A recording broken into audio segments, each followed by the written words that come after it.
ಜಿಲ್ಲೆಯ ಗ್ರಾಮೀಣ ಪ್ರದೇಶದ ತುಂಡು ಭೂಮಿಯಲ್ಲಿ ಜನಸಾಮಾನ್ಯರು ಮನೆ ಕಟ್ಟಿಕೊಡಲು ತೊಡಕಾಗಿರುವಂತಹ ಎನ್ಎ ಮತ್ತು ಈಸ್ವತ್ತು ಕೈಬಿಡುವಂತೆ ಆಗ್ರಹಿಸಿ ಜಿಲ್ಲಾ ಡಿ ದೇವರಾಜ್ ಅರಸು ವಿಚಾರ ವೇದಿಕೆ ಅಧ್ಯಕ್ಷ ಅನಂತ್ ನಾಯ್ಕ್ ಹೆಗ್ಗಾರ್ ಆಗ್ರಹಿಸಿದರು. ಹೊನ್ನಾವರ ಪಟ್ಟಣದ ನಾಮಧಾರಿ ವಿದ್ಯಾರ್ಥಿ ನಿಲಯದಲ್ಲಿ ನಡೆದ ಪತ್ರಿಕಾಗೋಷ್ಠಿಯಲ್ಲಿ ಮಾತನಾಡಿದ ಅವರು, ಜಿಲ್ಲೆಯ 80% ಭೂ ಪ್ರದೇಶ ಅರಣ್ಯ ಭೂಮಿಯಾಗಿರುವ ಜೊತೆಗೆ ಹೆಚ್ಚಿನದು ತುಂಡು ಭೂಮಿಯ ರೈತರಿಂದಲೇ ಗುಡ್ಡಗಾಡು ಜಿಲ್ಲೆಯಾಗಿದೆ. ರಾಜ್ಯದ ಇತರೆ ಎಲ್ಲ ಜಿಲ್ಲೆಗಳಿಗಿಂತ ನಮ್ಮ ಜಿಲ್ಲೆ ಭೌಗೋಳಿಕವಾಗಿ ಸಂಪೂರ್ಣ ಭಿನ್ನವಾಗಿದ್ದು, ಸಾಕಷ್ಟು ಹಳ್ಳಿಗಳು ರಸ್ತೆಯನ್ನೇ ಕಂಡಿಲ್ಲ. ರಸ್ತೆಗಳಿದ್ದರೂ ಬಡವರ ಜನಸಾಮಾನ್ಯರ ತುಂಡು ಭೂಮಿಗೆ ಹೊಂದಿಕೊಂಡಿರುವುದಿಲ್ಲ. ಹೀಗಿರುವಾಗ ಜನಸಾಮಾನ್ಯರ ಪಾಲಿಗೆ ಎನ್ಎ ಮತ್ತು ಈಸ್ವತ್ತು ಬಿಡಿಸಲಾಗದ ಕಗ್ಗಂಟಾಗಿದೆ. ಆದ್ದರಿಂದ ಬಡವರು ತುಂಡು ಭೂಮಿ ರೈತರು ಮನೆ ನಿರ್ಮಿಸಿಕೊಳ್ಳುವಲ್ಲಿ ತೊಡಕಾಗಿರುವುದರಿಂದ ಮುಕ್ತಿ ನೀಡಬೇಕೆಂದು ಸಾರ್ವಜನಿಕವಾಗಿ ಆಗ್ರಹಿಸಿ ಮುಖ್ಯಮಂತ್ರಿಗಳಿಗೆ, ವಸತಿ ಸಚಿವರಿಗೆ ಹಾಗೂ ಜಿಲ್ಲಾಧಿಕಾರಿಗಳಿಗೆ ಲಿಖಿತ ಮನವಿ ನೀಡಲಾಗುವುದೆಂದು ತಿಳಿಸಿದರು. ಕಳೆದ 7-8 ವರ್ಷಗಳಿಂದ ಸರ್ಕಾರ ಗ್ರಾಮ ಪಂಚಾಯಿತಿಗಳಿಗೆ ಆಶ್ರಯ ಯೋಜನೆ ಅಡಿಯಲ್ಲಿ ಮನೆಗಳನ್ನು ಮಂಜೂರಿ ನೀಡಿಲ್ಲ. ಸರ್ಕಾರದ ಇನ್ನಿತರ ವಸತಿ ಯೋಜನೆ ಅಡಿಯಲ್ಲಿ ಮನೆ ಮಂಜೂರಿ ಪಡೆದುಕೊಂಡರೆ ಎನ್ಎ ಮತ್ತು ಈಸ್ವತ್ತಿನ ಸಮಸ್ಯೆಗಳೇ ಇಲ್ಲ. ಈ ಮನೆಗಳಿಗೆ ಗ್ರಾಮ ಪಂಚಾಯತ್ದಿಂದ ಮನೆ ನಂಬರ್ ನೀಡಿ ಕರ ನಿರ್ಧರಿಸಲಾಗುತ್ತದೆ. ಸರ್ಕಾರದ ವಸತಿ ಯೋಜನೆ ಅಡಿಯಲ್ಲಿ ಜನಸಾಮಾನ್ಯರು ಎಷ್ಟರ ಮಟ್ಟಿಗೆ ಮನೆ ಮಂಜೂರಿ ಪಡೆಯಲು ಸಾಧ್ಯ? ಈ ಅವಕಾಶಕ್ಕಾಗಿ ಕಾಯುವುದು ಎಷ್ಟು ಸಮಂಜಸ ಮತ್ತು ಆ ಯೋಜನೆ ಅಡಿಯಲ್ಲಿ ಕಾಲಾವಕಾಶ ಒದಗಿ ಬರುವುದು ಯಾವಾಗ? ಇತ್ತೀಚಿನ ಜನಸಾಮಾನ್ಯರು ಬಡವರು ಮನೆ ಕಟ್ಟಿಕೊಂಡು ಬದುಕುವುದಾದರೂ ಹೇಗೆ? ಸರ್ಕಾರದ ವಸತಿ ಯೋಜನೆಗಳಿಗಾಗಿ ಕಾಯುವುದು ಸರಿಯಲ್ಲ. ಜಿಲ್ಲೆಯ ಪರಿಸ್ಥಿತಿಯನ್ನು ಅರಿತು ಬಡವರಿಗೆ, ಜನಸಾಮಾನ್ಯರಿಗೆ ಗ್ರಾಮೀಣ ಪ್ರದೇಶದಲ್ಲಿ ಮನೆ ಕಟ್ಟಿಸಿಕೊಳ್ಳಲು ತೊಡಕಾಗಿರುವ ಎನ್ಎ ಮತ್ತು ಈಸ್ವತ್ತುಗಳಿಂದ ವಿನಾಯಿತಿ ನೀಡಬೇಕೆಂದು ಒತ್ತಾಯಿಸಿದರು. ಸದಸ್ಯ ಶಂಕರಗೌಡ ಗುಣವಂತೆ ಮಾತನಾಡಿ, ನಮ್ಮ ಜಿಲ್ಲೆಯ ರೈತರು ಸೌಲಭ್ಯ ಪಡೆದುಕೊಂಡಿರುವುದಕ್ಕಿಂತ ಕಳೆದುಕೊಂಡಿರುವುದು ಹೆಚ್ಚು. ಆಳುವ ಸರ್ಕಾರಕ್ಕೆ ಸರ್ಕಾರದ ತಲೆಯಲ್ಲಿ ಮೆದುಳಿಲ್ಲ, ವೈಚಾರಿಕತೆಯೂ ಇಲ್ಲ. ಜನಸಾಮಾನ್ಯರಿಗೆ ಸೌಲಭ್ಯ ನೀಡುವುದಕ್ಕಿಂತ ನಂಬಿಸಿ ಕುತ್ತಿಗೆ ಕೊಯ್ಯುವ ಕೆಲಸ ಆಳುವ ಸರ್ಕಾರ ಮಾಡುತ್ತಿದೆ ಎಂದು ಆಕ್ರೋಶ ವ್ಯಕ್ತಪಡಿಸಿದರು. ನಮ್ಮ ಉತ್ತರ ಕನ್ನಡ ಜಿಲ್ಲೆ ಅರಣ್ಯದಿಂದ ಆವೃತವಾದಂಥ ಜಿಲ್ಲೆ. 80% ಅರಣ್ಯ ಭೂಮಿ ಈ ಜಿಲ್ಲೆಯಲ್ಲಿದೆ. ಹಾಗೆ ರಾಜ್ಯದ ಇತರ ಎಲ್ಲ ಜಿಲ್ಲೆಗಳಿಗಿಂತ ಸಂಪೂರ್ಣ ಭಿನ್ನವಾಗಿದೆ. ಭೌಗೋಳಿಕವಾಗಿ ಎಲ್ಲ ವಿಷಯದಲ್ಲೂ ಸಹ ಬಂತು.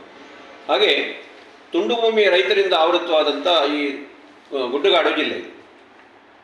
ಈ ಜಿಲ್ಲೆಯಲ್ಲಿ ಮನೆ ಕಟ್ಟಿಕೊಳ್ಬೇಕು ಅಂದರೆ ಬಡವರಿಗೆ ಎಲ್ಲ ತುಂಡು ಭೂಮಿಯವರೇ, ಆದರೆ ಇವರಿಗೆ ಮನೆ ಕಟ್ಟಿಕೊಳ್ಳಲಿಕ್ಕೆ ಈ ಸೊತ್ತು ಆಗಬೇಕು, ಎನೆ ಆಗಬೇಕು ಅನ್ನುವಂಥ ಒಂದು ಸರ್ಕಾರದ ನಿಯಮಾವಳಿ ಭಾಳ ಕಷ್ಟದಾಯಕವಾಗಿದೆ. ಯಾಕೆಂದರೆ ಈ ಸೊತ್ತು ಮಾಡಿಕೊಳ್ಬೇಕು ಅಂದರೆ ರಸ್ತೆ ಹೊಂದಿರಬೇಕು ಆ ಸ್ಥಳಕ್ಕೆ. ಇವತ್ತು ರಸ್ತೆ ಕಾಣದ ಎಷ್ಟು ಹಳ್ಳಿಗಳಿವೆ. ರಸ್ತೆ ಹಳ್ಳಿಗೆ ಹೊಂದಿಕೊಂಡಿದ್ದರೂ ಸಹ ಈ ತುಂಡು ಭೂಮಿ ರೈತರ ಸ್ಥಳಕ್ಕೆ ಹೊಂದಿಕೊಂಡಿರೋದಿಲ್ಲ.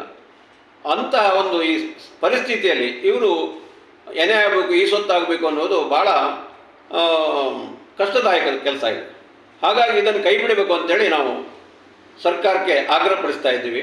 ಮಾನ್ಯ ಮುಖ್ಯಮಂತ್ರಿಗಳಿಗೆ, ವಸತಿ ಸಚಿವರಿಗೆ ಹಾಗೂ ವಸತಿ ಇಲಾಖೆಯ ಪ್ರಿನ್ಸಿಪಾಲ್ ಸೆಕ್ರೆಟರಿ ಇವರಿಗೆ ನಾವು ಮನವಿ ಮಾಡಿಕೊಳ್ತಾ ಇದ್ದೀವಿ. ಅದೇ ಆಶ್ರಯ ಯೋಜನೆಯಲ್ಲಿ ನಾವು ಮನೆಯನ್ನು ಪಡ್ಕೊಂಡ್ರೆ ಅದಕ್ಕೆ ಈ ಸೊತ್ತು ಅಥವಾ ಎನೆ ಅಂತ ಒಂದು ರಿಸ್ಟ್ರಿಕ್ಷನ್ ಇಲ್ಲ. ಅದು ಆಟೋಮೆಟಿಕಲಿ ಎನೆ ಆಗ್ತದೆ, ಈ ಸೊತ್ತು ಆಗ್ತದೆ ಅಂತ ಹೇಳ್ತಾರಷ್ಟೇ. ಆದರೆ ಕಳೆದ 7-8 ವರ್ಷಗಳಿಂದ ಪಂಚಾಯತ್ಗಳಿಗಾಗಲಿ ಸರ್ಕಾರದ ಯಾವುದೇ ಆಶ್ರಯ ಯೋಜನೆ, ಇನ್ನಿತರ ವಸತಿ ಯೋಜನೆ ಅಡಿಯಲ್ಲಿ ಯಾವುದೇ ಮನೆಗಳ ಮಂಜೂರಿ ಆಗಲಿಲ್ಲ.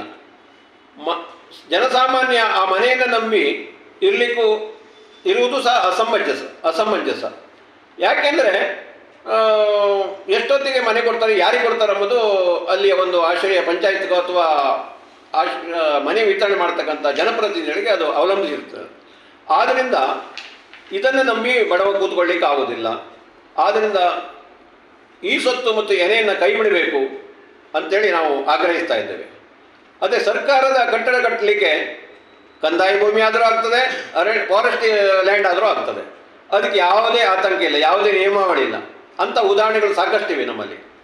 ಆದರೆ ಬಡವ ಕಟ್ಟಿಕೊಳ್ಳುವಂಥ ಮನೆಗೆ ಅಂಥ ತುಂಡು ಭೂಮಿ ರೈತ ಇರುವಂಥ 5 ಗುಂಟೆಯಲ್ಲಿ ತನ್ನ ಸ್ವಂತ ಮನೆ ಕಟ್ಟಿಕೊಳ್ಳಿಕ್ಕೆ ತನ್ನ ಪರಿಶ್ರಮದಿಂದ ಕಟ್ಟಿಕೊಳ್ಳೋದು ಇವತ್ತು ಕಷ್ಟದಾಯಕ ಆಗಿದೆ. ಇವತ್ತು ಆಶ್ರಯ ಮನೆಗಳಿಲ್ಲ ಯಾವುದು 7-8 ವರ್ಷದಿಂದ.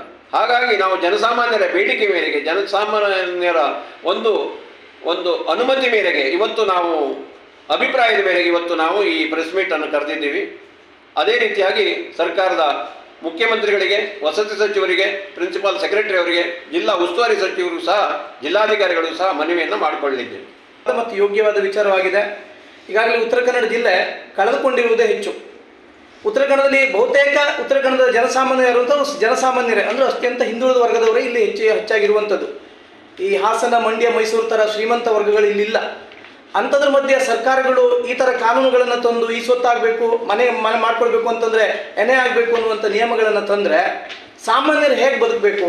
ಇದು ಒಂದು ರೀತಿಯಲ್ಲಿ ಈ ಆಳುವ ಸರ್ಕಾರಗಳಿಗೆ ಅದು ಹೇಗೆ ಅಂತಂದರೆ ತಲೆ ಇದೆ, ತಲೆನೊಳಗೆ ಮಿದುಳಿಲ್ಲ ಅನ್ನುವಂಥ ರೀತಿಯಲ್ಲಿ ಆಗೋಗಿದೆ. ವಿಚಾರ ಮಾಡುವ ವೈಚಾರಿಕತೆ ಇಲ್ಲ ಆಳುವ ಸರ್ಕಾರದ ಒಂದು ತಲೆಯಲ್ಲೂ ವೈಚಾರಿಕತೆ ಇಲ್ಲ.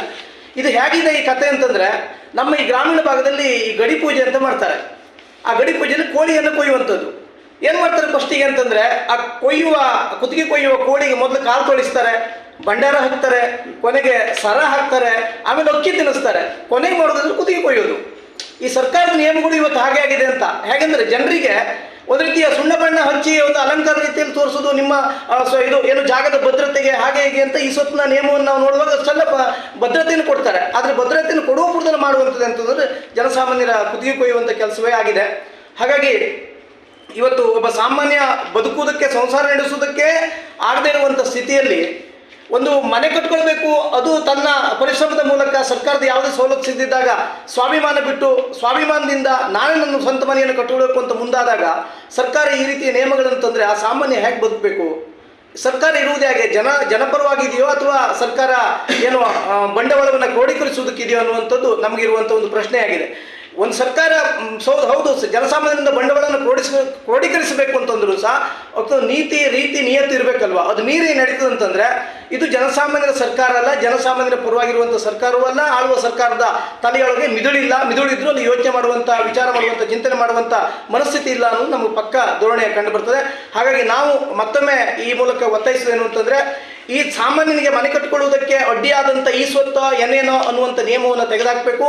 ಹೇಗೆ ಸರ್ಕಾರದ ಈಗ ಅನಂತ ಹೇಳಿದಾಗೆ ಸರ್ಕಾರದ ಕಟ್ಟಡಗಳಿಗೆ ಯಾವ ನಿಯಮವೂ ಅನ್ವಯಿಸುವುದಿಲ್ಲೋ ಅದೇ ರೀತಿ ಅನ್ವಯಿಸುವಂತೆ ಮಾಡಬೇಕು. ಇಲ್ಲ ಈ ಸ್ವತ್ತು ಏನೇ ಮಾಡಲಿ 5 ಪೈಸಾ ಸರ್ಕಾರ ಕಟ್ಕೊಳ್ಳೋಂಗಿಲ್ಲ. ಯಾವುದೇ ಒಬ್ಬ ವ್ಯಕ್ತಿಯಿಂದ ಹಣ ತೆಗೆದುಕೊಳ್ಳೋಕ್ಕಿಲ್ಲ. ಫ್ರೀಯಾಗಿ ಮಾಡ್ಕೊಳ್ಳೋದಿದ್ರೆ ಈ ಸ್ವತ್ತು ಮಾಡ್ಕೊಳ್ಳಿ, ಏನೇನೋ ಮಾಡ್ಕೊಳ್ಳಿ, ಇಲ್ಲ ಈ ಸ್ವತ್ತು ನಿಯಮವನ್ನು ಸಡಿಲಿಸಬೇಕು ಅನ್ನೋದು ನಮ್ಮ ಹಕ್ಕೊತ್ತಾಯ. ಈ ಸಂದರ್ಭದಲ್ಲಿ ವೇದಿಕೆ ಸದಸ್ಯರಾದ ನಾರಾಯಣ ಮುಕ್ರಿ, ಕಡ್ತೂಕ, ಕೇಶವ ನಾಯ್ಕ್, ಮಾಗೋಡ ದೀಪಕ್, ಲವ್ವೋ, ಕುಡಾಣಿ ಉಪಸ್ಥಿತರಿದ್ದರು. Canara plus news Honnavar.